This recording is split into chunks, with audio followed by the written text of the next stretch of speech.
সংবিধান বিরোধী।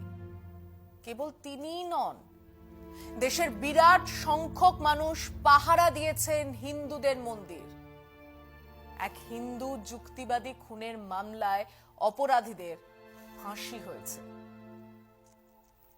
আমাদের দেশের দিকে তাকান, অর্থনীতি গেছে গরু চড়াতে, দারিদ্র, ক্ষুধা, পানীয় জলের অভাব, মাথার উপর ছাদের অভাব ইত্যাদি কোনো ইস্যুই নয়।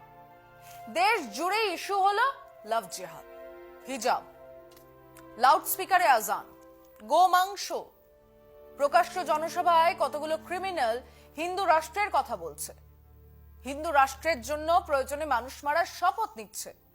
সেই শপথ গ্রহণ সভায় বিধায়কও থাকছেন। সংবিধান অবমাননা, সংবিধান বিরোধী কথা বলার দায়ে যাদের জেলের ভেতরে থাকার কথা, তারা বাইরে দাপিয়ে বেড়াচ্ছে, একটা কথাও না বলে। তাদের সাহস আর নৈতিক সমর্থন জানাচ্ছেন দেশের প্রধানমন্ত্রী নরেন্দ্র ভাই দামোদর দাস মোদী। আর এই কথা বলার দায় গুজরাটের বিধায়ক জিগ্নেশ মেবানিকে গ্রেফতার করে জেলে পোড়া হচ্ছে।